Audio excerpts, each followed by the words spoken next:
하나님의 말씀 요한복음 4장 23절에서 24절까지 제가 봉독하겠습니다. 아버지께 참되게 예배하는 자들은 영과 진리로 예배할지니 곧 이때라. 아버지께서는 자기에게 이렇게 예배하는 자들을 찾으시니라.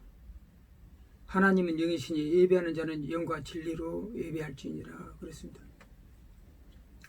아멘. 예배를 회복하라는 말씀으로 말씀을 증거하겠습니다. 하나님께서는 영과 진리로 예배하는 자를 찾고 계신다고 말씀하고 계십니다.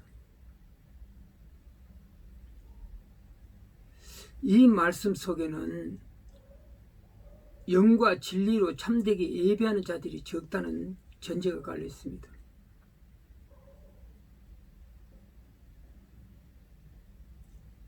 그렇지 않으면 하나님께서 말씀하실 때 많은 수많은 군중이 있고 대중이 있고 예배를 드리는데 몇 사람이 그렇게 하는데 예배를 안 드린다 그래서 그 말씀을 하지 않으셨을 것입니다.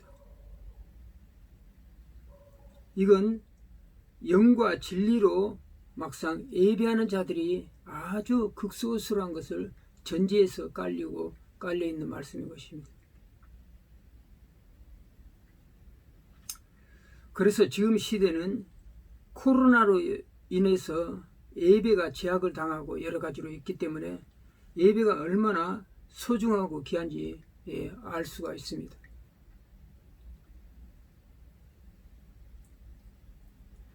성도들은 예배와 밀접한 관계가 있습니다. 밀접한 관계일 정도 나의 전신이라고, 예배는 나의 전신이라고 전부라고 할 수가 있죠. 밀접한 관계가 아니라. 그래서 우리가 가는 북한의 실상을 보고 거기서 보면은 야, 북한이 이리 어렵는가 우리들이 생각할 때가 있습니다.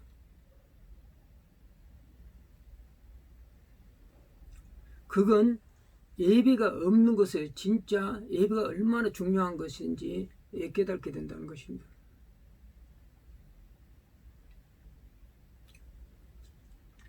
영과 진리란 것은 성령과 진리신 예수님 이름으로 예배는 항상 그렇게 드려라 하는 것입니다.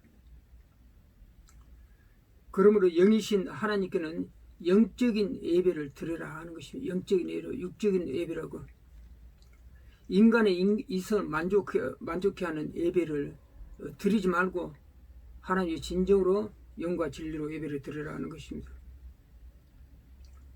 그것은 정말해서 너희는 변질된 하나님 중심의 사람 중심의 예배를 끝이라고 말하고 있는 것입니다. 종교성, 인간의 종교성만 가지고 안 된다는 것입니다.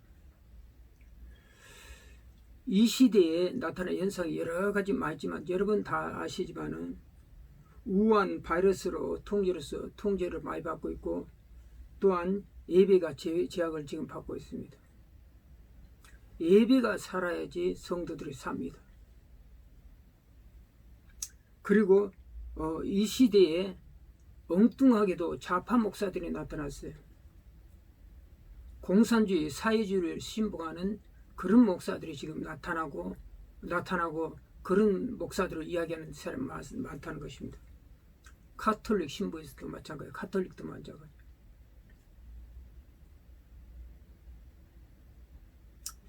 저는 그걸 볼 때 참 신기한 게 뭐냐면은 그런 사상을 가지고 있는 자 하나님께서 반드시 미워하는 사람들입니다.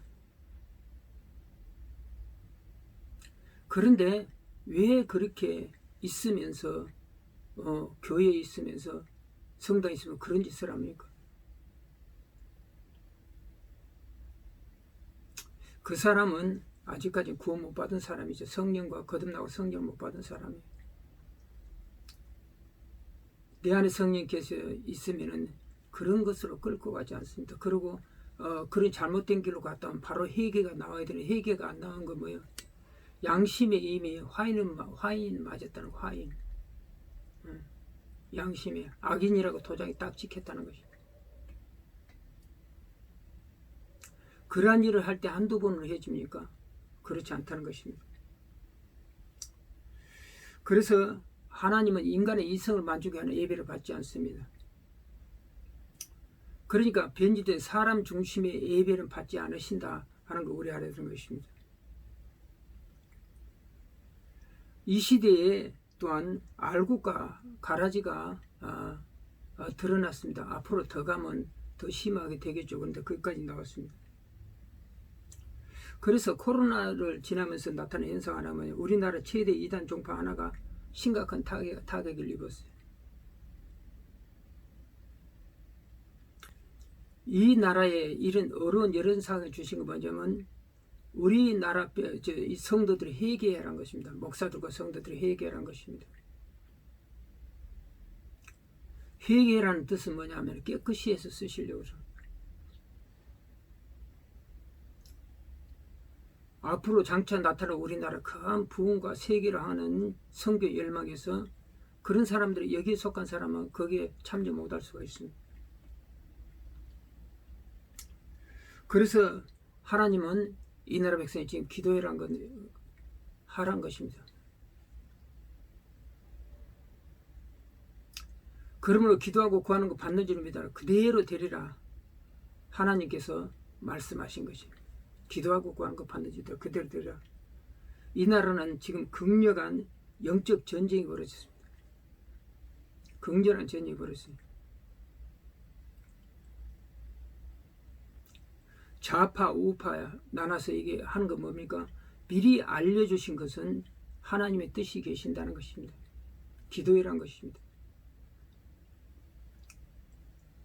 그래서 제3경은 신명기 5장 11절 말씀에는 너는 내 하나님 이름 망령되이 일컫지 마라. 하나님 이름 남용한 일컫지 마라.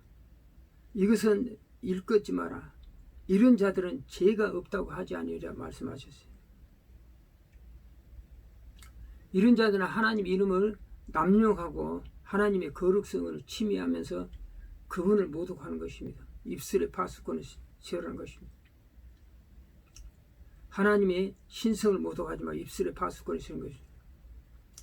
그래서 이사야 9장 17절은 이러한 행위로 하는 자는 하나님을 노엽게 하고 예레미야 23장 36, 40절은 영원한 수치를 당하게 되며 민수기 20장 12절은 복을 상실하게 되고 출애굽장 20장 7절과 신명기 5장 11절은 죄를 얻게 되며 여호수아 7장 15절과 20절 26절은 심판을 받게 되며 사사기 20장 6절은 죽임을 당한다고 성경에는 기록되어 있습니다.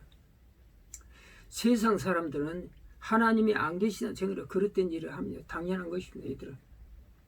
그러나 반드시 한 번 정도 지었는데 반드시 심판이 있다고 딱 말씀하셨기 때문에 그러나 믿는 자는 절대 그래서는 안 됩니다. 내 양심이 화인이 맞기 전에 조그마한 티그마한 죄라도 바로 드러나면 회개하는 것이 그래서 중요한 것입니다.